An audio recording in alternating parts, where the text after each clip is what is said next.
Greetings of the day.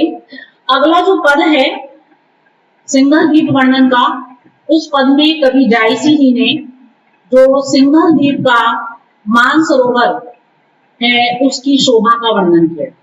वह कहते हैं कि मानसरोवर देखई का भरा समुद्र अस अति अवगढ़, पानी मोती अस निर्मल तासु, अमृत बानी कपूर सुबस, लंक द्वीप के शिला मनाई, बांधा सरवर घाट बनाई, खंड खंड सीढ़ी भरई गरेरी, उतरही चढ़ही लोग चढ़े, फूला कवल रहा हुई राता, सहस सहस अंकुरिनी कर छाता, उथलही सीप मोती उतराही, चुगही हंस और केली करा, कनक पंखी पैरही अति सोने, जानहु चित्र संवारे सुने, ऊपर पाल चहु दिसी, अमृत कर सब रोक, देखी रूप सरवर कर गई प्यास और। बहुत ही सुंदर चित्रण कर रहे हैं मानसरोवर का।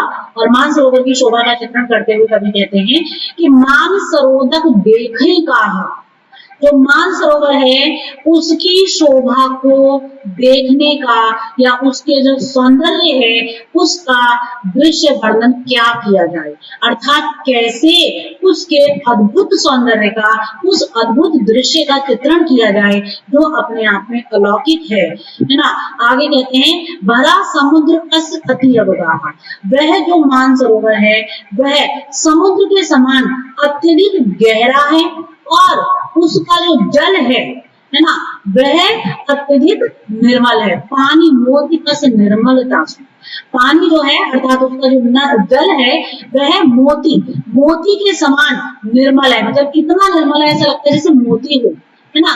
और अमृत बानी कपूर सुवासन, और वह भी कपूर तथा कपूर की सुगंध से युक्त है और अमृत बानी, अमृत के समान मीठा है। ठीक है, अमृत बानी अमृत के समान मीठा है और कपूर सुबासु, उसका जल कपूर से सुगंधित है। आगे कहते हैं कि लंक द्वीप ते शिला बनाई, इसमें सीढ़ियां बनाने के लिए लंक द्वीप के जो अनोखे पत्थर हैं, शिला माने अनोखे पत्थर, उनको मनाई मंगवाया गया है और उसके बाद में यहाँ पर बांधा सरोवर घाट बनाया। फिर उन पत्थरों से इस सरोवर के घाट का निर्माण कराया गया है। खंड खंड सीढ़ी भरई गई और खंड खंड करके जो घुमावदार सीढ़ियां हैं वो यहाँ पर बनी हुई हैं। उतरही चढ़ही लोग चमके, जिस पर जो लोग हैं वो उतरते और चढ़ते हैं। जो घुमावदार सीढ़ियां हैं उन सीढ़ियों पर लोग चढ़ते उतरते रहते हैं।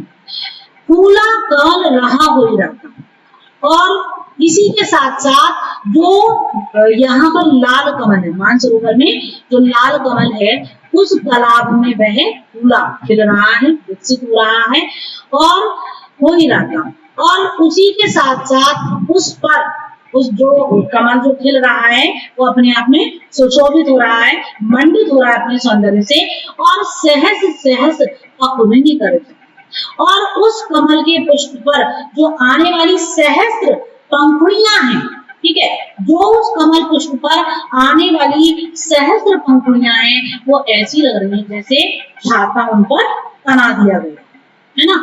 बहुत ही सुंदर उपमा की सृष्टि की है कवि ने यहाँ पर।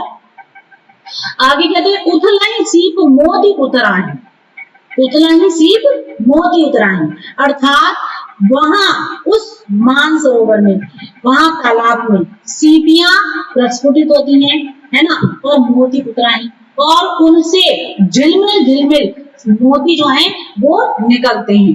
ठीक है, आगे कहते हैं कि चुगाई हंस और केली कराही, और जो हंस उस मानसरोवर में विचरण करते हैं वो हंस आमोद प्रमोद करते हुए उन मोतियों को चुगते हैं, ठीक है, और केली करते हैं यानी कि क्रीड़ाएं करते हैं।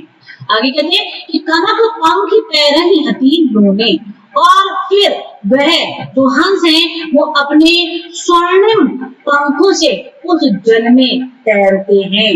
जानहु चित्र सांवरे सुन, ऐसा लगता है कि मानो सोने के चित्र जल के ऊपर बना दिए गए हैं। इतना सुंदर दृश्य लगता है कि देखते ही दृष्टि उसमें तल्लीन हो जाती है। ऊपर पाल चहु दिसी अमृत कर सब लोग।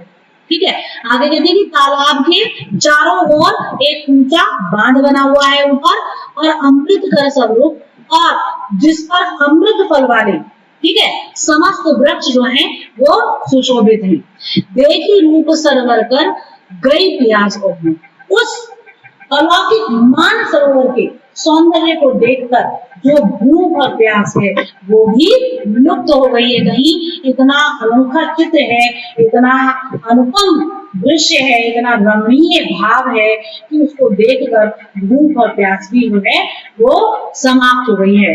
तो यहाँ जो वर्णन कवि ने किया है, एक सजीव चित्रावली उन्होंने यहाँ पर प्रस्तुत कर दी है, और अपने इस वर्णन के द्वारा उन्होंने मानसरोवर के दिव्य स्वरूप को प्रकट किया है, जो अपने आप में अद्भुत है। धन्यवाद।